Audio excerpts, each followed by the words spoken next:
नेफ्रोपोटाइसिस जैसी कंडीशन से क्या मुराद है? ये इंसान के गुर्दों में पैदा होने वाली कंडीशन है। जिन अफराद के अंदर ये कंडीशन पैदा होती है, इस कंडीशन के पैदा होने की सूरत में इंसान की जो किडनीज होती हैं, जो दोनों किडनीज होती हैं, वो अपनी करेक्ट पोजीशन, इसी पोजीशन से 5 सेंटीमीटर जो है वो नीचे की तरफ को जाहिर होती हैं। और गुर्दों की ये पोजीशन जो है वो कैसे जाहिर होती है? गुर्दों की ये पोजीशन जो कि अपनी एक्चुअल जगह से नीचे की तरफ को जाहिर होती है, उस वक्त जाहिर होती है जब इंसान खड़ा होता है। खड़े होने की सूरत में गुर्दे जो है अपनी एक्चुअल जगह से नीचे की तरफ को जाहिर होते हैं।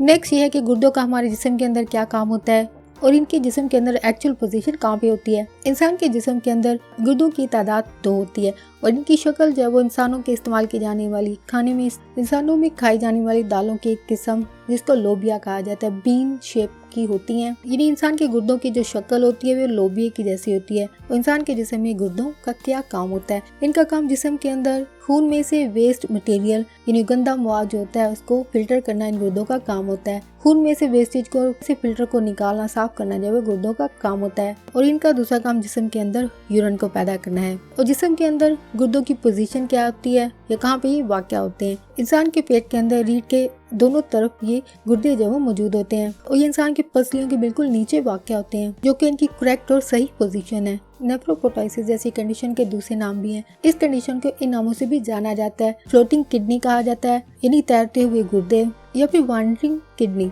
घूमने फिरने वाले गुर्दे, या फिर इसको नाम रेनल पोटाइसिस कहा जाता है। इन 3 नामों से भी जाना जाता है। यानी इस कंडीशन के 4 नाम बनते हैं। नेफ्रोपोटाइसिस जैसी कंडीशन पैदा होने के बाद इंसान 2 तरह से एक्सपीरियंस कर सकते हैं। फर्स्ट एक्सपीरियंस ये हो सकता है, या ऐसे लोग लकी हो सकते हैं कि इस कंडीशन के पैदा होने के बावजूद इनमें किसी भी किस्म की कोई भी अलामत जाहिर नहीं होगी और इनको किसी भी किस्म का कोई भी तरीका इलाज इख्तियार करने की जरूरत नहीं पड़ती है, कोई भी ट्रीटमेंट करवाने की जरूरत नहीं पड़ती है। और इस कंडीशन के पैदा होने के बाद सेकेंड एक्सपीरियंस जो लोगों को हो सकता है वो ये है कि जिन अफराद में ये कंडीशन पैदा होगी उनमें ये कंडीशन जो है वो काफ़ी सीवियर केस होगा, काफ़ी सीरियस हो चुकी होगी, जिसकी यकीनन अलामत भी इंसान के अंदर जाहिर होती हैं। अलामत जाहिर होने की सूरत में इनको इलाज करवाने की जरूरत पड़ सकती है, सर्जरी करवाने की जरूरत पड़ सकती है।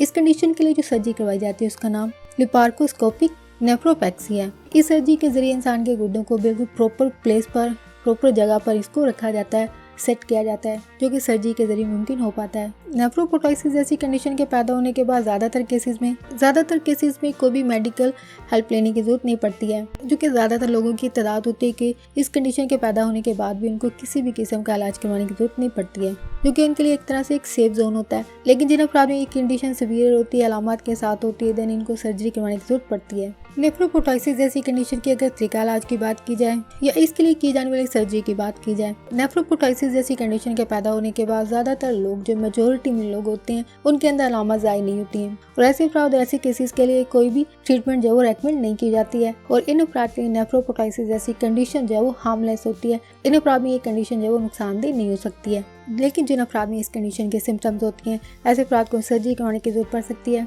क्योंकि सर्जरी के जरिए अलामत को कम किया जा सकता है। और सर्जरी जो है वो कितना सेफ हो सकती है? अगर माजी की बात की जाए तो नेफ्रोपोटाइसिस जैसी कंडीशन के लिए की जाने वाली जो सर्जरी थी उसमें मरने के चांसेस, सर्जरी की वजह से होने वाली कॉम्प्लिकेशन की सूरत में बहुत सारे इंसानों की जान चली जाती थी। ऐसे अफराद जिनको नेफ्रोपोटाइसिस जैसी कंडीशन के पैदा होने के बाद सर्जरी करवाने की जरूरत पड़ी, माजी में ऐसे अफराद के मरने के चांसेस जो ज़्यादा थे, क्योंकि सर्जरी जो ज़्यादा कामयाब नहीं होती थी और इंसानों के मरने का रेट जो वो काफ़ी ज़्यादा था। लेकिन अगर मौजूदा वक्त की बात की जाए तो अब मॉडर्न सर्जिकल प्रोसीजर जो है इंसानों के लिए काफ़ी सेफ है। अब काफ़ी महफूज और कामयाब ऑपरेशन होते हैं, जो कि साइंस में तरक्की के जरिए मुमकिन हो पाया है। अब काफ़ी सर्जिकल प्रोसीजर जो है वो काफ़ी सेफ है। अगर आप ऐसे इंसान हैं, अगर आपके अंदर नेफ्रोपोटाइसिस जैसी कंडीशन की अलामत मौजूद है, तो आपको फौरी डॉक्टर से रब्ता करना चाहिए, क्योंकि नेफ्रोपोटाइसिस जैसी कंडीशन के पैदा होने के बावजूद वो लोग सेफ जोन में होते हैं जिनमें कोई भी अलामत इसकी जाहिर नहीं होती। लेकिन जिन अफराद में अलामत जाहिर होती हैं, उनमें सीवियर केसेस होते हैं, तो ऐसी सूरत में आपको फौरी डॉक्टर से रब्ता करना चाहिए।